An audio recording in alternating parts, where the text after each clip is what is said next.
Welcome to the Francisca Show podcast on JewishCoffeehouse.com, the show where I give a voice to Jewish issues, topics, and people. I'm Francisca, your host. Before we get started, I'd like to share a few things with you. We got some awesome feedback on this past series. I want to mention one of the messages I received and quote, "This last episode spoke about everything and nothing at the same time," end quote. I found that to be interesting and somewhat accurate as well, potentially. So I am open to exploring these topics more and going in deeper. I also want to note that I got Shlomo's full permission. He listened to this episode before he gave his permission to put it out there. So yes, there will be a lot of aggressive criticism to what Shlomo said in his episode. So check that one out if you haven't yet. But Shlomo has listened to this and approved and knows that this episode's coming out. So for all of the sensitive people out there, please have in mind he is on board with this. See you in the discussion group. Enjoy this episode. Welcome back, Franstans, to the Francisca Show. Today's going to be an episode I am very excited about because this is a direct response to a previous episode we did recently. I would like to introduce our guest, psychotherapist Anna Sherman. Welcome to the show. Thank you. Tell us a little bit about who you are and why we're having this conversation today. Thank you. Okay, I'm a registered psychotherapist practicing in Toronto, Canada. I work with individuals, couples, and families. I have a couple specialties in couples counseling and perinatal mental health, which is to do with new mothers and expectant mothers. And I work with many individuals who are experiencing anxiety, depression, relationship issues. And my main approach is to do with attachment trauma and attachment styles, which is not the topic of today's conversation, but I will touch on it a little bit. So the episode, the first part of the men's approach, definitely a great topic to be covering. And I think that the approach was very good and well-meaning, but there were definitely a number of issues that came up while listening to the episode that I just felt were not so accurate and probably not so helpful for a lot of the listeners. That would be my opinion. But to be fair, your guest did start by saying that everything that he mentioned was based on his own experience. So as a marriage coach, that might be his experience. I'm just not sure that the approach that he's taking to help everybody is going to be long-term the most effective. And tell us about your religious background. My religious background, I grew up, I guess you could say I'm like a long-term Baal Tshuva, but like very long-term. Like I became religious at the age of 14. Basically grew up just from the time I was 14, like keeping Shabbos, kashrus, and then went to a very mainstream seminary. And now I'm married to a very frum guy, and we have 2 daughters who go to a religious school. We live in a very frum neighborhood in Toronto. And so I'm definitely very familiar, both personally and professionally, with many areas of the Orthodox community. I work with very yeshivish people. I work with modern Orthodox people, and a lot of girls who grew up, or young women who grew up in the Beis Yaakov system. And I see a whole range. And I also did live in Israel in some very frum neighborhoods. And I also experienced a lot of the life that goes on there. And obviously, I'm still frum, so I'm still living it. And I definitely believe in living a frum life for me and my husband. That's a choice that we make. But there are definitely issues that come up within the community that I always try and help my clients the best way that I can. And the way that the school systems and community resources are dealing with a lot of these issues, in my experience, are not always the most effective or healthy. Not always. There are many that are and many that are not. Thank you for that introduction. I really appreciate it. And I'll add to it saying how the reason we're doing the series on the male perspective, which was really hard to do, even though so many people requested it, was because men weren't really willing to come on and talk about that personal stuff. But I was able to group a few men together, and some people reached out after I started releasing them, expressing either frustration or criticism. So I'm very happy to be doing a follow-up. It's great to be doing the follow-up, and I'm so happy you're qualified, but you're a woman. Again, we're bringing the female perspective on the male's perspective, which is fine if we have to continue the conversation, and we do. I know we did the pro and anti-mask debate a while back. We like to cover things and just give voices to everyone. So I'm happy we're continuing this conversation. Thank you for volunteering yourself and your expertise. So let's get started. I will say, though, as a clinician who works, I would say on the average week of work, I would say like maybe 50% of my clients are Jewish and 50% are many other backgrounds, not Jewish, a variety. And within my career journey, going back to when I was a graduate student and then a qualifying psychotherapist, we always have to seek out mentors for ourselves. And some of the mentors that I align myself with the closest, with who I still check in with on a regular basis, and I'm still consulting all the time, who I really owe them so much of my success, are from male therapists. And I always say to them, like, I've learned from the best. I really owe so much gratitude to you. They're men and they're from. And this is who I learned from. And so I could tell you that if they were sitting with me now in this interview as well, they'd be saying very similar things that I'm saying as well. They'd be very much in line with my mindset. So if you're looking, if you want to know if there are men, yes, I am a woman saying this, but if you want to know if there are men within the community that are also like-minded in this way, trust me, there are. I don't think it's necessarily to do with men, women. I think it's just to do with approach to how we see men and women, whether we are a man or a woman, and we see relationships and how we interpret what marriage is and what it's all about. Let's start with the first thing that raised a flag for you. I won't color the flag. The first thing that raised a flag for me would be, okay, there was a lot that he said that I do agree with. So give an example of something you agreed with. So for example, when he says the man is supposed to be the shefa within the relationship. Okay, so this is sourced. Okay, and a lot of it is sourced. Shefa meaning abundance. Now, there is a concept in Judaism that it is the husband's responsibility to be, let's say, supervising or in charge of, responsible for the family's parnasa. That does not mean he needs to be working, but it does mean that he needs to figure out how we're going to put food on the table. And in families, like you had mentioned, like in a Kollel family where the husband is learning all day and the wife is working, so she's the breadwinner in families like that. However, the husband's not just supposed to check out and just say, okay, you show me the paycheck and you take care of everything, and my job is just to be in Kollel learning. That's really a decision that they should be making together. And you did touch on that in the episode, and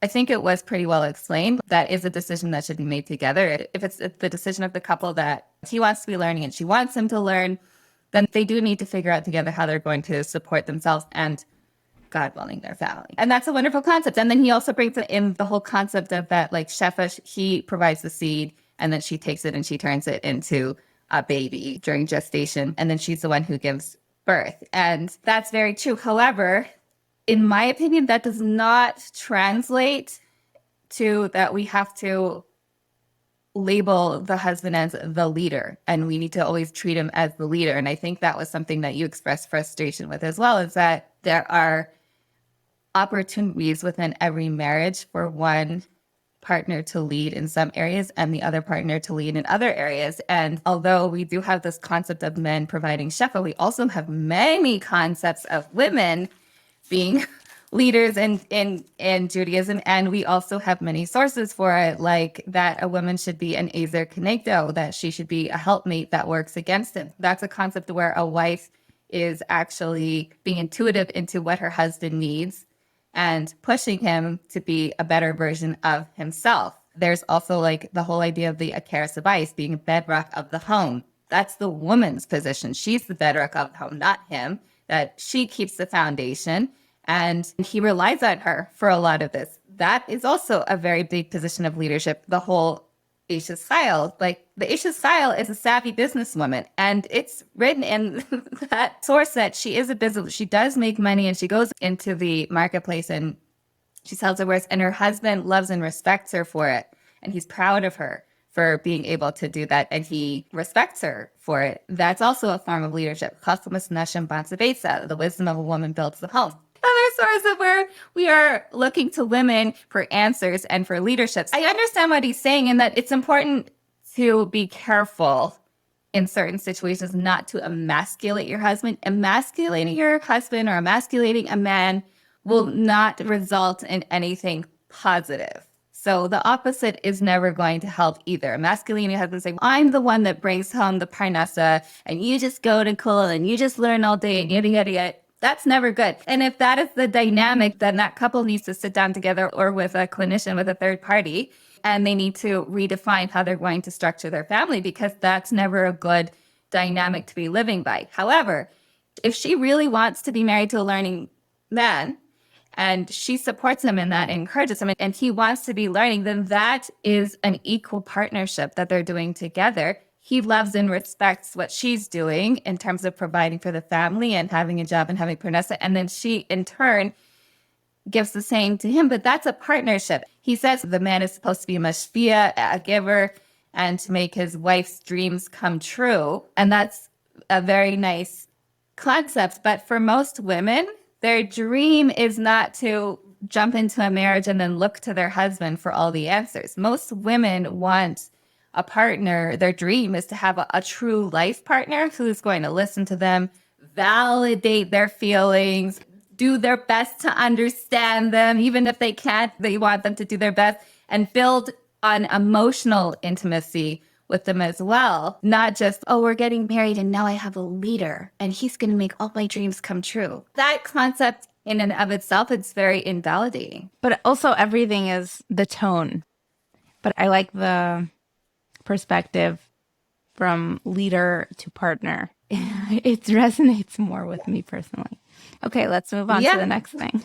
So let's see. He says most men are not in a position to do this naturally. They're not connected enough to themselves. I also think that most men are not really in a position, at the beginning at least, to really understand their wives the way that their wives want to be understood. But I don't think it's healthy to set it practically and spiritually. Also, I'm not sure he's bringing in all the right resources, because I just brought in a whole bunch of sources which talk about women also having leadership. And there are some that say that like the men should be spiritually leading in the marriage. And there is a concept of that in many areas, the men should be spiritually leading. That's why we have Kovei Itim. That's why we have Minyan. That's why men are obligated to all these mitzvahs and women are not. However, there is a different kind of spirituality that women have, Bina, which is also a different form of leadership. So I think maybe he's saying most men are not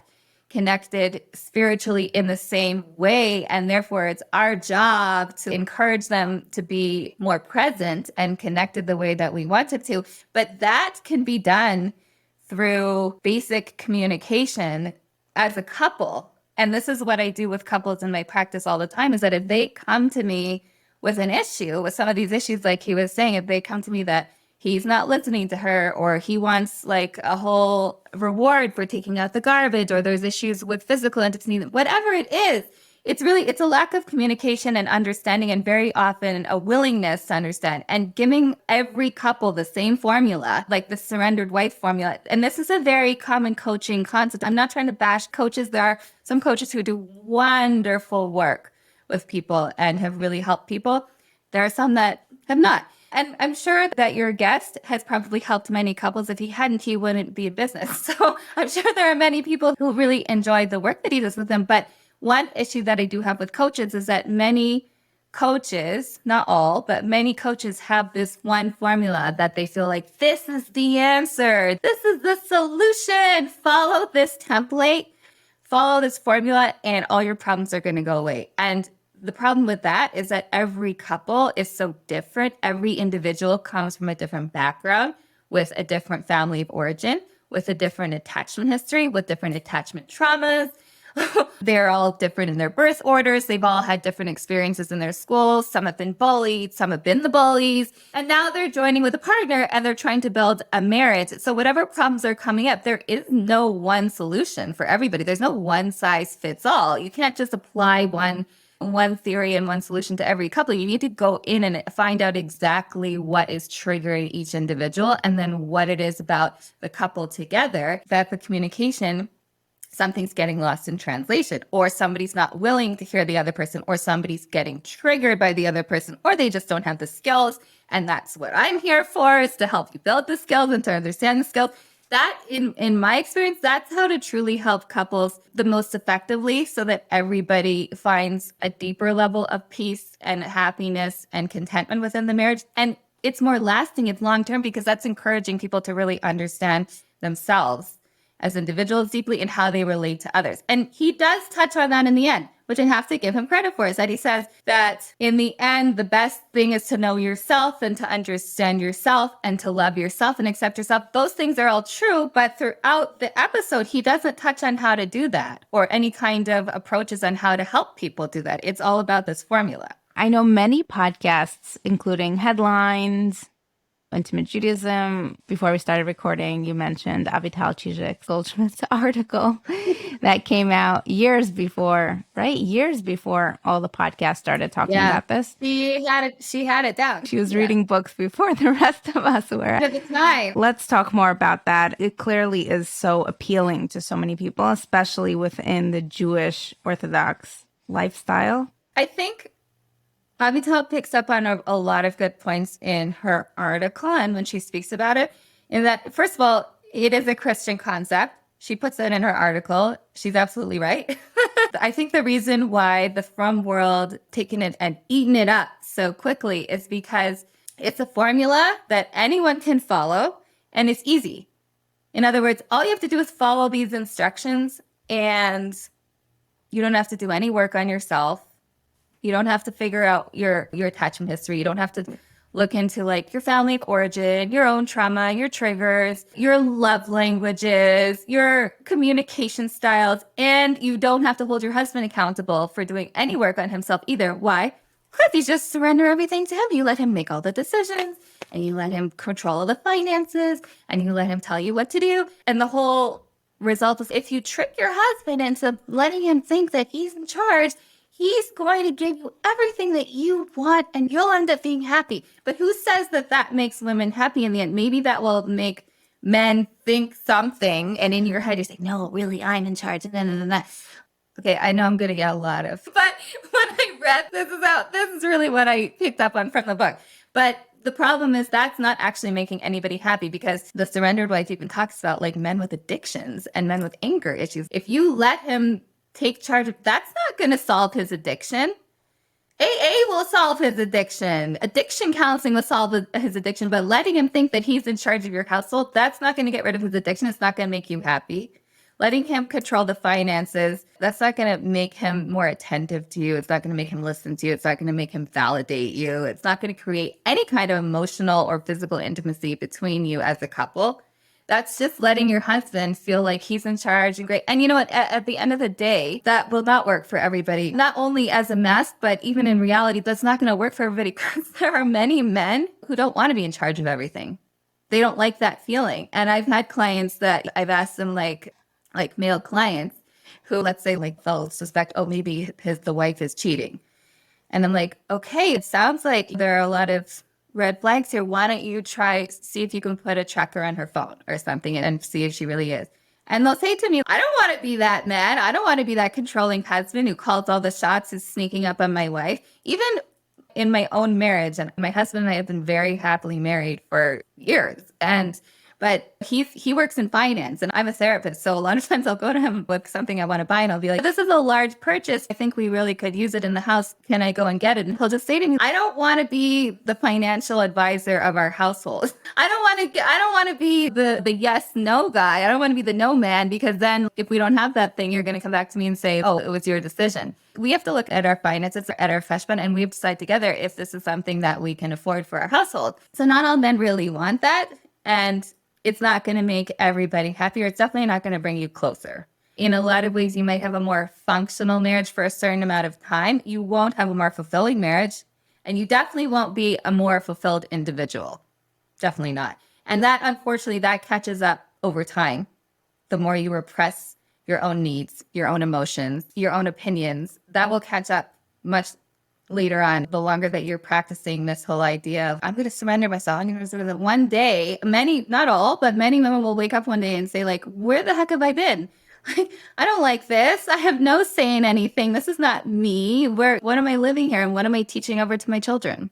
I've seen that a lot with religious observance in Kalisha, and specifically even more for women who became from or Jewish and gave up their arts careers or passions, thinking they had to do it, later understanding they need to find an outlet for it within Judaism because it's not something they can live without. So suppressing something that's a massive part of your experience, existence, is just, it's going to come out. You can do it for only a limited amount of time. So this applies obviously in marriage as well, where you want to have the ultimate close connection that you have. Your partner should be the primary person you ever have a relationship that close with. And really, your partner should be your closest friend. And I know, I'm not trying to make anybody feel bad. I know in a lot of marriages, that's not the case. That is a nice goal to have, that your partner should be your closest friend. And if we think about close friendships, if you have a girlfriend, best friend that you talk on the phone with every week and get together with for your iced coffees and giggle and even get together and let the kids play and have play dates and make Shabbos plans with, do you let her control your life? Does it feel good to have a best friend who tells you what to do with your life and makes all the decisions and decides where you're going on the play date and where you're going for your iced coffee and when you're going to talk on the phone and what you're eating on Shabbos? Does that make you happy? It's a great question. I think it's great that maybe people... for some people. Personally, for me, I'm impatient, especially with friend gatherings. We lose so much time on trying to decide what to do. So very often I'll just step up and say, we're doing this or this. Please vote. If you don't vote by this and this date, we're not doing this. Okay. We're having pizza. End of discussion. Yeah. And then halfway through the gathering, people are like, are we having fun? This is fun. And I'm like, no, if you have to ask other people if this is fun, maybe it's not fun. Okay. I know you wrote something called the Empowered Women's Journal. Can you talk about that? Yeah. So I did write this book. You are correct. And it is available on Amazon. It's called the Empowered Women's Journal. I wrote it because a big part of what I work through with my clients is I see many women, I see men too, but I see many women in my practice through individual counseling, or I see them with their husbands as couples. And a lot of what I find from individuals, but especially women, is that they, because of different ideas to do with the self, with being a woman, society, how society views women, how we end up fitting in the workplace, in relationships, in marriages, even in motherhood, is that a lot of women don't feel the freedom to be authentic and to be themselves and actually speak their minds and actually speak their opinions. And that comes out in all these different areas of their lives that I just mentioned.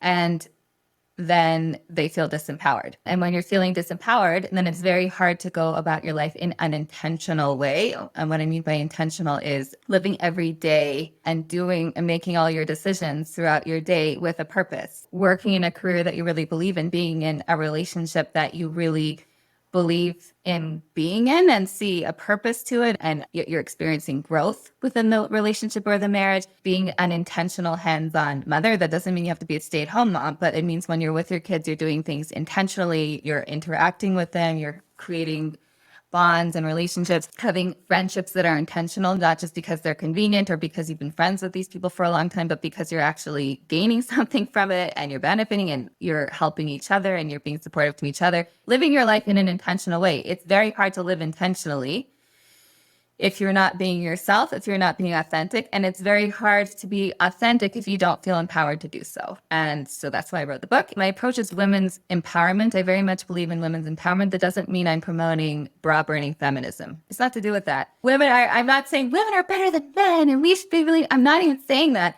I'm just saying that we all have our roles. Men have their roles in life. Each individual man has a different role, and women all have our roles as well. But my point is that even with this concept that if you would ask people and say, like, do you think women are deserving of equality and of being heard and listened to, the average person would say, of course. But then so much of what we see in the secular world and the Jewish world is just showing that no, a lot of women don't feel that they can speak their minds and be authentic and feel empowered and feel strengthened in the environments that they're in, personally and professionally. A lot of women just don't. And if you're looking at the surrendered wife concept, that's just a perfect example of where we're not empowering women to be authentic, because we're talking about giving over control of everything to our husbands, letting them think that they can be in control and that they're the boss and they're the leaders, when really in our heads we're saying, nah, I don't agree with everything he does. I don't agree with everything he says. I don't agree with all his decisions, but I'm going to make him think that, because then in the end, I'll get it all back to me because he'll be happy. And then if he's happy, I'll be happy. And that's not authenticity. So that's not being true to ourselves. I want to go back to just in defense of coaches, because you said not all coaches help people. And because of the blanket statement thing, that was the argument that you brought up, is that they have this blanket formula and it. No, not all. Listen, there are many coaches who I've met who are fantastic, and they're actually really knowledgeable, and they've done a lot of learning, and they understand a lot of deep and complicated concepts to do with attachment, to do with love languages, to do with communication styles. There are some amazing ones. If you want a name of a really good coach to follow, Alea B Coaching. It's fantastic. She's a wealth of knowledge. She's fantastic. So there are many that are fantastic. There are many who are not. But listen, it's the same with therapists. There are many fantastic therapists out there too. There are many not fantastic therapists. There are many terrible therapists who really mess people up. My problem is that with coaching, many coaches, although their intentions are good, some of them, they latch on to a certain principle, and then they truly believe that principle is the solution to everybody's problems. So it becomes very formulaic. And unfortunately, that's not how it works. And the reason I brought this back up is not to bash coaches, not to defend coaches or therapists. I want to just put it out there that if anyone is working, let's say, with a therapist or a coach, and it's not working, might just not be good shidduch. So just keep looking for the right person. Excellent point. Okay, so let's move on to, you had a few more things that you wanted to address about that episode.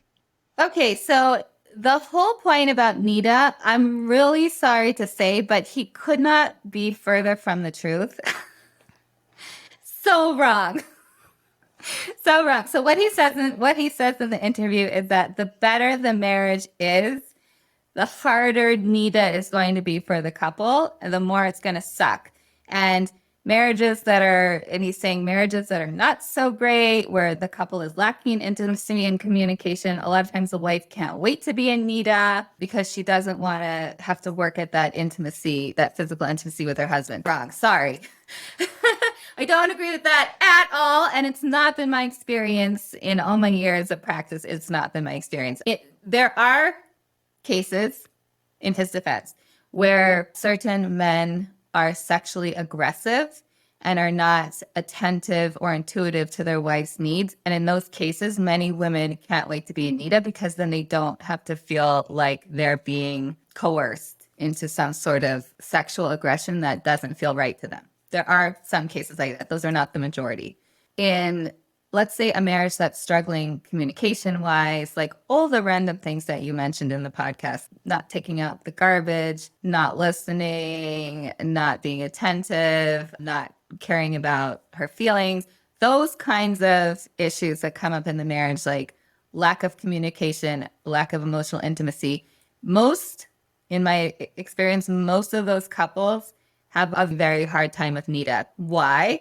Because the physical intimacy is like the one thing that's making them feel close, because they're not feeling close in most of the other aspects of their marriage. They're not feeling emotionally close. They're not feeling intellectually close. They're not talking much. When they are talking, they're not understanding each other. They're fighting. They're arguing. They can't figure it out. So what can they figure out? Oh, go to the bedroom and we'll feel better. We'll feel close again. And everything just feels right. And that's the one thing that they're clinging on to. And then they go into Nida and they don't have that. And this is what they described to me. we feel cold, distant. He gets distant. He passes me in the hallway and doesn't even say hi. And I feel like I don't have a husband. And those couples have a very hard time with Nita. Couples who have excellent communication, who talk, who make a really big effort to understand each other, to learn each other's love languages, to understand each other's triggers, attachment styles. Those couples, maybe Nita's not the most fun time in their marriage, but usually it's like fine. It's Nita's, it's 2 weeks of the month. Let's make the best of it. And the other 2 weeks, then we can be together. And if you're approaching Nita or you're experiencing Nita in a way that like you're just avoiding your spouse, hating it, dreading Nita, and then hating the entire Nita period where we can't be physically intimate with your spouse and you can't show physical affection and you're just avoiding each other, then in my opinion, you're misunderstanding the whole point of Nita. Like it's not just Nita's, in my opinion, it's not a hook. It's not a mitzvah that we're not supposed to understand. There's a lot of deeper understanding to it. And when the couple is in Nita, that's a great opportunity to talk and to laugh and to make each other laugh and to tell jokes and to bond on what's going on in your week and to set goals and to go over your monthly finances and to plan your next vacation and to have Shabbos guests and hang out with your friends and play games with your kids all together. Like it's a great time to bond in so many other ways. And it's a huge part of building emotional intimacy and building blocks in your marriage.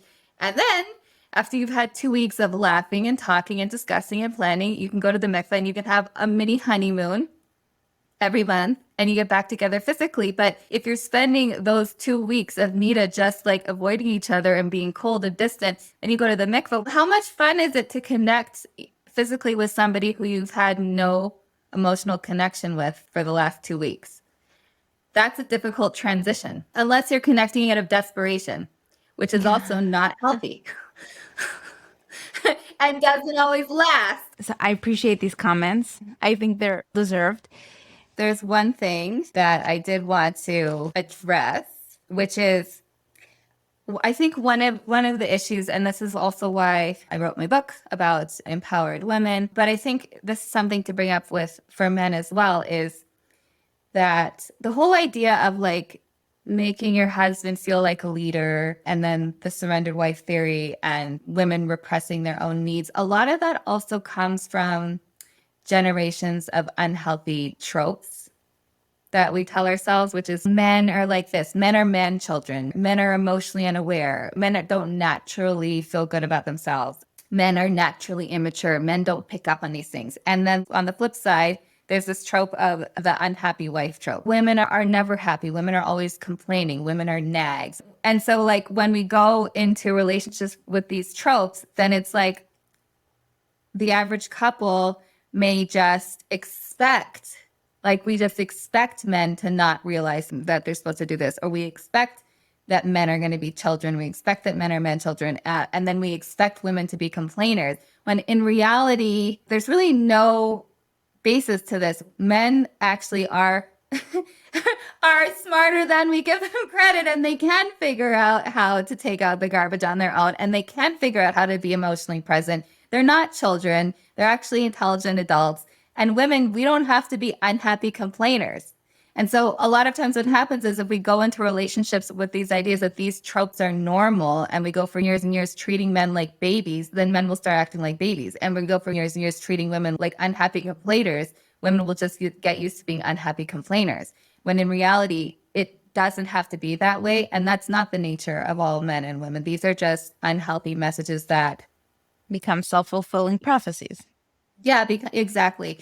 The problem is now is that a lot of women are not willing to stay in marriages where these tropes exist, because they don't want to be complainers. A lot of women are finding out that they don't feel good being complainers and they don't have to be unhappy. They don't want to be unhappy and they don't want to be married to man children. So this can go on for years and years. And then all of a sudden she wants to leave and he's shocked. He's absolutely shocked. Because, what do you mean? I've been saying I've been unhappy for years. Yeah, but women are supposed to be unhappy. No, that's just an unhealthy message that becomes a self-fulfilling prophecy. Yeah, and we heard about that on the Why I Didn't Want to Give My Get episode, where he said it was a complete shock when his wife wanted a divorce. And I did not know that because in my experience, the women who asked for divorces or got divorced were unhappy for the longest time and were talking about it for the longest time. But that message wasn't received as we have to do something about it or else. Exactly. Yeah. That was an excellent interview you did. Thank you. We have a few more minutes. I'm just wondering, what other nuggets can we get from you while we have you on? I think his response, finding a way to respect the other person, he brings in some very good points, but it is really important to have a mutual respect. It is really important to practice self-acceptance, self-love. These are all excellent points that he brings in. The problem is all his focus then seems to be on making the man feel like a leader. So like I said at the beginning, his intentions are great. His solution is not that effective. And if you look at my approach, I'm not trying to glorify myself as a clinician. I'm just like him. I'm speaking from my own experience with working with my own clients and my own couples who come to see me in my practice, is that I use approaches like emotionally focused therapy, attachment styles, the Gottman method. And these are all modalities that help identify patterns that every couple is experiencing based on their situation. These approaches all go into the actual emotions that everybody's feeling, both the primary emotions that each of the couple is feeling, the secondary emotions. So in other words, like she might be feeling angry, but under the anger is actually sadness. He might be feeling frustrated, but under the frustration might actually be a lot of self-loathing and self-doubt, and he doesn't know how to get in touch with that. There's so much that goes into every couple and every marriage and we call it the dance that every couple does, because every couple has different steps to the dance. Every couple has different patterns within their relationship. So no one couple can really fit one exact formula. And that's why, although I think the approach was great in terms of what the intent should be, the solution is just never that simple. So let's say somebody's listening to this episode and thinking to themselves, the surrendered wife actually really, I won't go as to say fixed or solved my marriage problems, but really enhanced my marriage. Going back to what we talked about before, are they suppressing things that will come out eventually? Meaning, is that a short-term solution? Or for people who are actually so grateful for this method that did work for them, can they feel like they're in a safe space and they could continue with this solution or with this tool? My answer to that is always, and it doesn't even matter what we're talking about, is that if it works for you and you're not hurting anybody, you do you. So if you're finding that you're doing the surrendered wife approach and you're loving it and it's saved your marriage and you're happy and he's happy and you're not hurting anybody and your kids are thriving, then just ignore everything I'm saying. Clearly, we're not a good match. Me and these people would not be a good match. But if it is working for you in a way that like your marriage is now like the wheels are turning, you're going through the motions without having any major blow-ups, but you're feeling doubtful about yourself, you're feeling worse about yourself, or you're just feeling you're questioning a lot about your own identity, who you are, what it is you really want, then to me, that's a red flag. And to me, that's when we start teaching women codependency, that it's a good idea to be codependent, right? Because then you're sacrificing everything for this other person. And then who are you? Who are you anymore without this man in your life? Who are you? What's your identity? What are your opinions? What do you like? And I've met wives in my office. They can't tell me what they like. They know what their husbands, they know what their kids like. They know what their coworkers like, what their friends like. They don't know what they like. I'm like, what would you want to do? They have no idea. They have no idea because all of their opinions and energy and likes and dislikes have been sacrificed for the sake of making their husbands happy and surrendering all their needs to their husbands and children. Yeah. And are things generally working? Are the wheels going round? Yeah, they are. But she's feeling miserable. She's the oil. She's the oil, but she's feeling miserable. And whether he knows it or not, it doesn't matter because there's the unhealthy wife trope. It's like, oh, but women are always unhappy. They always have something to complain about. So of course she's feeling miserable. Yeah.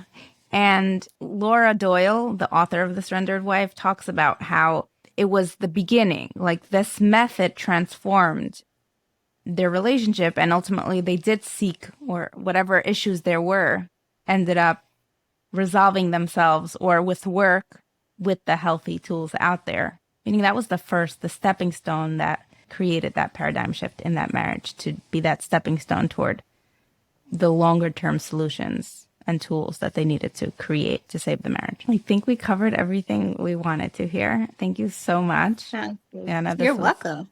Great to have you on today. And I love the back and forth, the conversation, the engagement. So I appreciate that we were able to continue the conversation, because for me, it ended in the air. I didn't feel like there was this opinion. I didn't have what to say back without. If I could comment on that, the feeling that I think probably a lot of people got is that you were not getting your questions answered. I feel like you were asking a lot of questions in the interview, and he was coming back with his formula. Again, because that's what works. And when you challenged him deeper in that formula, the answer was, well, there are halachic sources, then there are Kabbalistic sources, but I'm not going to get into it. Okay, but Francisca's still not getting your questions answered. And then you had to end eventually. What? And the interview had to end eventually, so we were... then you had to end. But then, of course, it was frustrating because you still didn't get your questions answered because he just kept coming back to you with the same formula. And again, I'm sure his formula works for many people that he sees or that come to see him. But it wasn't working for you because it wasn't getting your questions answered, because anytime you deviate from the formula, he comes back with the same formula. Okay, and now I officially feel bad because we threw him under the bus, even though that wasn't intentional, was to continue the conversation. Not my intention at all. Like, again, he brings up some excellent points. His intentions in terms of what he wants to accomplish with marriage coaching are wonderful. And he brings up excellent points in terms of that a couple should be more connected and self-love and self-acceptance. And that is the foundation for any good relationship. Absolutely. Getting to know yourself better. Those are all excellent points that he brings up. The tools and how to get there, I would have to disagree with him. However, he has a business. So obviously there are people that are appreciating the work that he does, and I respect him for that. I just don't agree. It's not my approach. And it probably wasn't yours either because you weren't getting your questions answered. But I'm sure that there are many people that he's helping and they're probably doing better, and that's why they come to him. So shkoyach to him for all the work that he does. And for the sake of the privacy of my life, who knows if that approach works for me or not? My job as the host of the show is to ask the questions. So I just had to stick with my job. I'm not taking sides. Right. And I appreciate all our guests who come on and really take the risk of saying what they believe in out there into the mic for me to post everywhere and to be scrutinized by someone like you, potentially. And we'll see what happens after this. I feel a little bit bad because we threw Shlomo under the bus. Can we expand a little bit on what the nature and the purpose of this conversation was? Yeah, this conversation is not meant to throw anybody under the bus by any means. I totally respect and value everything that Shlomo's doing. And like I said at the beginning of the podcast, he brings in excellent points. I truly think his intention is to really truly help people and help people improve their marriages and quality of lives.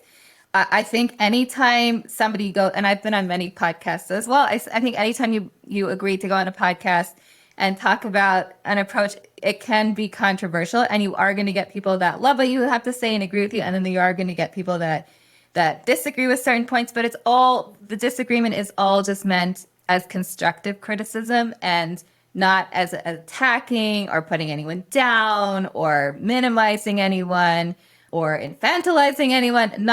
It's nothing to do with that. I think that constructive criticism can always be helpful for every single one of us in improving the work that we do and the people that we are. I think we can always take constructive criticism and implement it into our lives, implement it into our jobs and into our careers and the work that we do. And hopefully Shlomo can hear some of my points and maybe appreciate some of the nuggets of wisdom that I bring in from my own experience, and possibly take some different approaches when he's working with his clients and incorporate new ideas and maybe do a little reading on some of the things that I brought up just to expand on the work that he does. And if it doesn't work for them, that's fine too, because it sounds like he's got a good practice and there are a lot of clients that are benefiting from his work. So anyways, I think it's all just about constructive criticism and supporting one another in that way. So thank you for using your voice for sharing your expertise and your experience with us today. Thank you.